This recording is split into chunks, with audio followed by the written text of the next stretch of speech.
नमस्कार। आप देख रहे हैं गब्बर आरटीआई ऑनलाइन। आज के इस विश्लेषण में हम एक ऐसे विषय पर बात करेंगे जिससे कभी ना कभी हमारा सामना हो ही जाता है।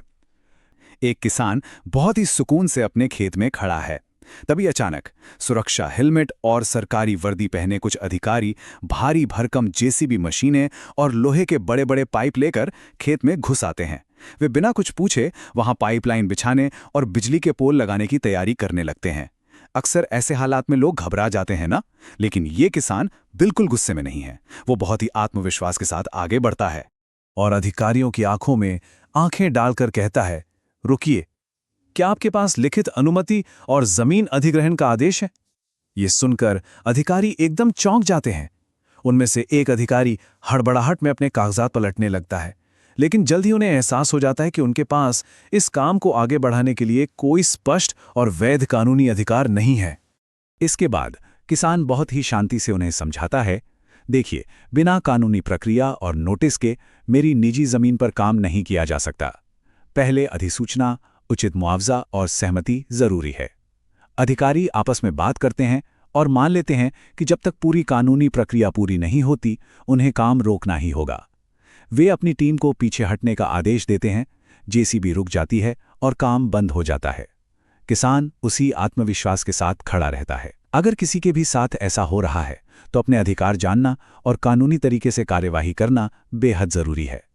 गब्बर आरटीआई ऑनलाइन का यही मकसद है, अपने अधिकार जानें।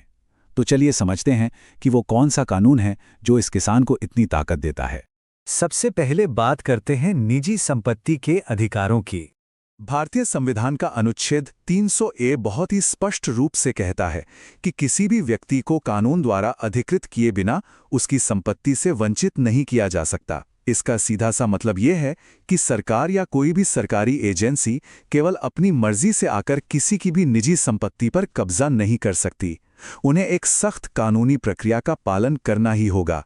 बिना किसी स्पष्ट कानून की अनुमति के किसी भी निजी संपत्ति को हाथ लगाना पूरी तरह से असंवैधानिक है। अब इसे और भी मजबूती देने के लिए सुप्रीम कोर्ट के एक बेहद महत्वपूर्ण फैसले पर नजर डालते हैं। सुगदित्रा रतरा बनाम हिमाचल प्रदेश राज्य 2022 का यह मामला एक बहुत बड़ी नज़ीर है। इस मामले में सुप्रीम कोर्ट ने बिल्कुल साफ कर दिया कि यदि सरकार किसी निजी जमीन को सार्वजनिक उद्देश्य के लिए अधिग्रहित भी करती है तो उसे कानूनी प्रक्रिया यानी ड्यू प्रोसेस अपनानी ही होगी और उचित मुआवजा देना होगा। न्याय मिलने में देरी होने का मतलब ये कतई नहीं है कि सरकार की गैर कानूनी कार्रवाई वैध हो जाएगी। तो यहाँ सबसे महत्वपूर्ण पॉइंट यही है कि एक नागरिक के संपत्ति के अधिकार कानूनी रूप से पूरी तरह से सुरक्षित हैं। भूमि अधिग्रहण और उसकी कानूनी प्रक्रिया। पाइपलाइन बिछाने के मामलों में पेट्रोलियम और खनिज पाइपलाइन अधिनियम 1962 लागू होता है। इस कानून के तहत सरकार जमीन का पूरा मालिकाना हक नहीं लेती, बल्कि राइट ऑफ यूजर यानी सिर्फ जमीन के उपयोग का अधिकार प्राप्त करती है।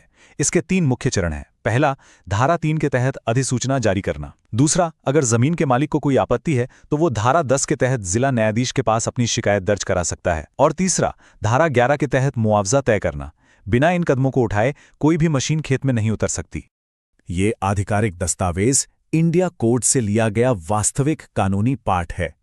ये प्रारंभिक अधिसूचना के प्रकाशन की अनिवार्य आवश्यकता को प्रमाणित करता है। इसके अनुसार जब भी सरकार को लगता है किसी पाइपलाइन के लिए जमीन के उपयोग का अधिकार चाहिए तो उसे आधिकारिक राजपत्र, स्थानीय समाचार पत्रों में और पंचायत या नगरपालिका के कार्यालयों में इसकी घोषणा करनी ही होती है।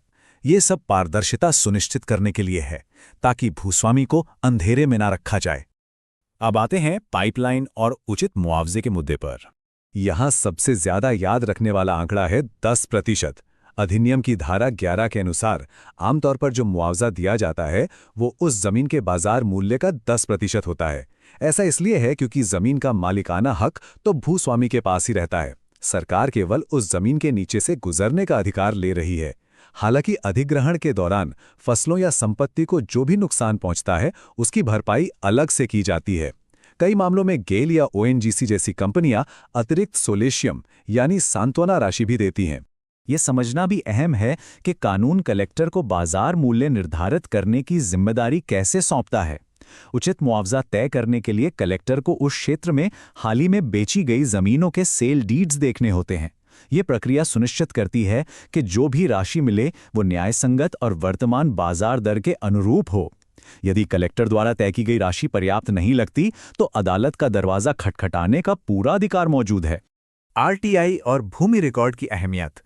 आज के डिजिटल युग में घर बैठे अपने संपत्ति दस्तावेज प्राप्त करना बहुत आसान हो गया है और इसमें सबसे बड़ा हथियार है आरटीआई। बजाज फाइनेंस की एक रिपोर्ट के अनुसार ऑनलाइन आरटीआई दाखिल करना बहुत ही सीधा काम है।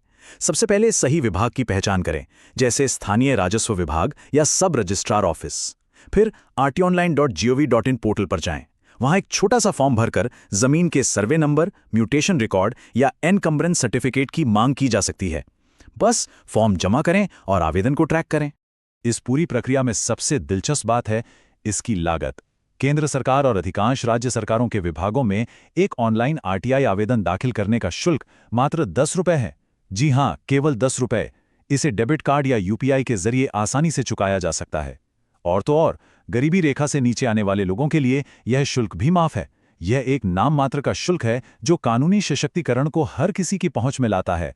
तो अंत में इस पूरी जानकारी को समेटते हुए स्क्रीन पर एक बहुत ही महत्वपूर्ण सवाल है। क्या भूमि रिकॉर्ड पूरी तरह से अपडेटेड हैं या मालिकाना अधिकार धूल फांकती सरकारी फाइलों में कहीं खो गए हैं? याद रखिए, जिस तरह शुरुआत में उस किसान ने पूरे आत्मविश्वास के साथ जेसीबी को रोक दिया था, वो आत्मविश्वास तभी आता है जब किसी के पास सही जानकारी और सही कागजात हों। क्या समाज में हर कोई अपने इन कानूनी अधिकारों के प्रति सजग है या अज्ञानता के कारण अपनी ही जमीन पर बेगाना हो रहा है?